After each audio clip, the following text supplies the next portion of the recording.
মহেশতলার যে ঘটনা, যেভাবে গতকাল থেকে পরিস্থিতি আরও উত্তপ্ত হচ্ছে, কি বলবে? কি কি মেসেজ যাচ্ছে? মুর্শিদাবাদ, শামসেরগঞ্জ একের পর এক। আমি একটা কথা বলবো, রাজনৈতিক কারবারিদের কাছে সাধারণ মানুষ আজকে আত্মসমর্পণ করে নিচ্ছে, ফলে এই দুর্দিন আমাদেরকে দেখতে হচ্ছে। রাজনৈতিক কারবারিরা তাদের রুটি শাখার জন্য ফাঁদ তৈরি করছে, সেই ফাঁদে সাধারণ গরিব মানুষ, চাই হিন্দু হোক আর মুসলমান হোক, সেই ফাঁদে পড়ে যাচ্ছে।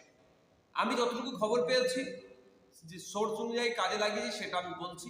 প্রথমত ওইখানে যেখানে একটা বেদিকে কয়েকটি বেদিকে কেন্দ্র করে সমস্যা হচ্ছে, ওই জায়গাতে 20 থেকে 25 বছর ধরে ফল বিক্রি করে আসছে। ওটা সরকারি জায়গা, ওই রকম জায়গায় প্রচুর জন মানুষ স্টল লাগিয়েছে।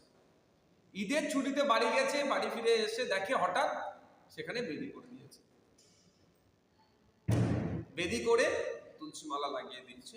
মানে হিন্দু ধর্মের ভাইদেরকে এটা এটা একটা পরিকল্পনা, এটা ইচ্ছাকৃতভাবে একটা সাম্প্রদায়িক দাঙ্গা করে ভোটের ময়দানে ফায়দা নেওয়ার। দেখুন, কলকাতার আশেপাশের কথা বলছে, এই শহর এলাকাতে আপনি ফ্ল্যাটের মধ্যেও যদি প্লাস্টার কিছু করেন, আপনার কাছে পুলিশ চলে আসে, আপনাকে আটকাবে, কাগজ দেখবে, নাহলে তোলা তুলবে। থানার অদূরেই পরে তো তুলসী গাছটা লাগিয়েছে, যে ওই কংক্রিটের ওগুলো তৈরি করছে, পুলিশ জানে না, জিজ্ঞাসাবাদ করেনি। পুলিশ খোঁজ নিলে দেখা যাবে ওই যে ফল বিক্রেতা মাসোহারা দিত পুলিশকে, তাহলে ওই জায়গায় কে করছে সেটা জানেন, সব দেখে চুপ ছিল কেন? পরে খবর পাচ্ছি যখন ফল বিক্রেতারা এসে এটাকে প্রতিবাদ করে, দুরকম খবর পাচ্ছি। একটা খবর পাচ্ছি যে তাদেরকে বলেছে জয় শ্রীরাম বললে তোরা বসতে পারবি, আর একটা খবর পাচ্ছি যে পুলিশের সামনে তাদেরকে জয় শ্রীরাম বলতে বাধ্য করিয়েছে। এই ঘটনাটাও শুনছি। তো দুটোর মধ্যে কোনটা সত্য তাই বলতে পারছি না, দুটোটাই অপরাধ যদি হয়ে থাকে। তো ওই এত ঘটনা ঘটে যাচ্ছে, তারপরে আশেপাশে এলাকায় খবর পেয়েছে, এলাকার মানুষ আসছে, বাঘ বিতণ্ডা হয়েছে, এবার পরিস্থিতি উত্তপ্ত হচ্ছে। এই দায়ভার তো রাজ্য প্রশাসনকে নিতে হবে। সকাল 10টা থেকে ঘটনা ঘটছে, শুরুতেই যদি এটাকে কন্ট্রোল করে নিত, এই দুর্দিন দেখতে হতো না। এই যে আজকে একটা অশান্তি হচ্ছে, এই অশান্তির আগুনে ওই এলাকার মানুষ জ্বলছে। শুধু কি মুসলমান ক্ষতিগ্রস্ত হচ্ছে, না শুধু হিন্দু ক্ষতিগ্রস্ত হচ্ছে? ওখানকার মানুষ ক্ষতিগ্রস্ত হচ্ছে। দায়ভার রাজ্য প্রশাসনকে নিতে হবে। আর বিজেপি তো ওত পেতে বসে আছে, লাশের রাজনীতি করবে।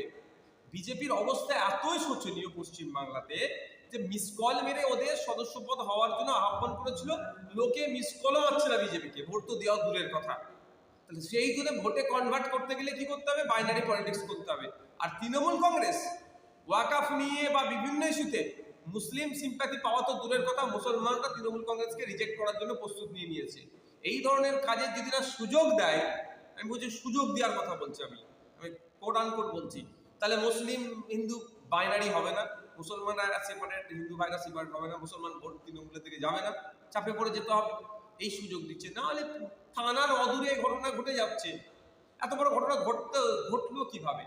ওখানে কংক্রিটের এইগুলো যখন হলো না কেন, তখন তো একটা জায়গা থাকতো যে এখানে একটা দিন লোক দীর্ঘদিন ধরে ফল বিক্রি করছে, এখানে এভাবে করা যায় না, এক নম্বর। দ্বিতীয় কথা হচ্ছে, এখন ধর্মকে এরা ডিফেন্স হিসাবে কাজে লাগাচ্ছে, সেলফ ডিফেন্স হিসাবে। পিকে মুভিতে আমির খান আপনার ওই যে নায়িকাটা যখন জিজ্ঞাসা করছিল, গলায় মুখে একটা ঠাকুরের ছবি ছিল, কেন বলছে? এটা সেলফ ডিফেন্সের জন্য। তো কেউ যদি কারো মানে ইচ্ছাকৃতভাবে কোনো অন্য ধর্মের মানুষের সাথে লড়াই লাগিয়ে দিবার চেষ্টা করে, আজকে বেদি করে ওখানে তুলসী গাছ লাগিয়েছে, কালকে কেউ যদি কোনো জায়গায় একটা ছোট্ট ঘেরে ওখানে আজমির শরীফের ছবি, কাবা শরীফের ছবি দিয়ে যদি বিতর্ক তৈরি করে, এটা কি মেনে নেওয়া যাবে? দুটো ক্ষেত্রেই মেনে নেওয়া যাবে না। আমরা যতটুকু জানি, এই যে তুলসী তলা কোথা হবে সেটাও একটা নির্দিষ্ট ধর্মীয় আচরণ আছে হিন্দু ধর্মের। আমার ভুল হতে পারে, আমরা যদি ভুল বলি আপনি আমাকে শুধরে দেবেন।